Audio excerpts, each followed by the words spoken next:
Hello students, कैसे हैं आप लोग। उम्मीद करता हूं कि आप लोग बहुत अच्छे होंगे और मज़े में होंगे। चलिए शुरू कर लेते हैं आज का टॉपिक। आज का टॉपिक है एग्रीकल्चर इनकम टैक्सेबल है या एग्जेम्प्ट है।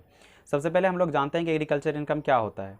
जैसा कि आप लोग जानते हैं कि एग्रीकल्चर इनकम वैसा इनकम है जो कि वैसी लैंड जिस पे एग्रीकल्चर एक्टिविटी करते हैं और उससे जो इनकम होती है वो एग्रीकल्चर इनकम है। दूसरी बात, मेरे पास एग्रीकल्चर लैंड है, उसे मैंने किसी और को रेंट पे दे रखा है और उस पर एग्रीकल्चर एक्टिविटी करता है, तो वो क्या है, वो एग्रीकल्चर इनकम है। तीसरी बात, और उस एग्रीकल्चर लैंड से सटा हुआ कोई गोडाउन है जहाँ पे अनाज स्टोरेज किया जाता है, उससे जो इनकम आते हैं वो भी क्या है, एग्रीकल्चर इनकम है।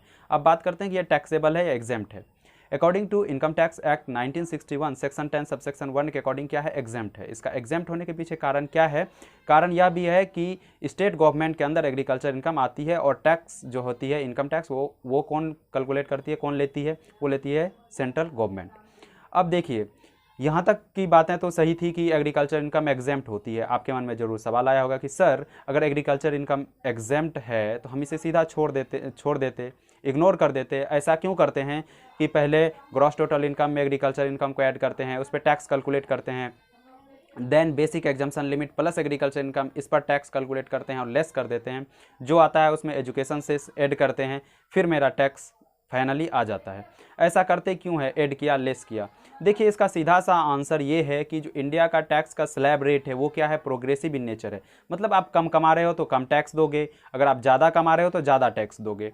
क्या है कि जैसे देखिए, 2.5 लाख रुपए तक अगर आप कमा रहे हो, 2.5 लाख से ज़्यादा इनकम हो रही है, तो 5% उस समय टैक्स देना है आपको, ठीक है। और जैसे जैसे वो इनकम बढ़ेगी, अगर 10 लाख क्रॉस कर जाती है तो उसके बाद टैक्स का स्लैब रेट बढ़ते बढ़ते 30% हो जाता है।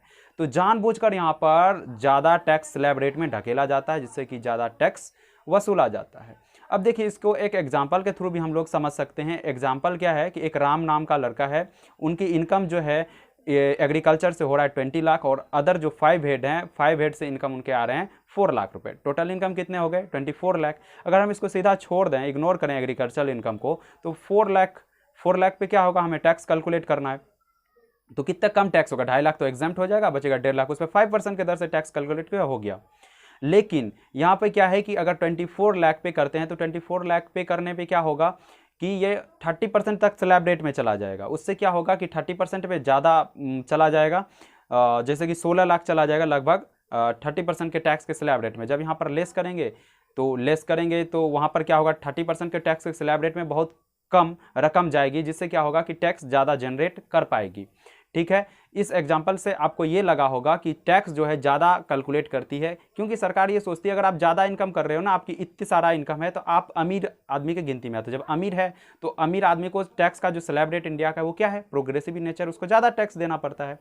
तो यहाँ तक की बातें ये है, अगर इसका हम कंक्लूजन निकालें कि एग्रीकल्चर इनकम क्या है, तो एग्रीकल्चर इनकम इनकम टैक्स के अकॉर्डिंग तो एग्जेम्प्ट है, लेकिन इसे टेक्निकली तौर पे देखें, गौर से देखा जाए, ध्यान से देखा जाए, तो किसी ना किसी वजह से आपसे ज़्यादा टैक्स वसूला जाता है, ठीक है। अगर ये एग्रीकल्चर इनकम के अलावा कोई आपके पास इनकम है, तब तो आपको टैक्स इनडायरेक्टली रूप से ज़्यादा ले लिया जाता है। लेकिन आपका सिर्फ और ओनली एग्रीकल्चर इनकम है, दूसरा कोई इनकम नहीं है, तो ये जो है आपके लिए क्या हो जाएगा, एग्जेम्प्ट हो जाएगा। Thank you so much for watching, bye bye.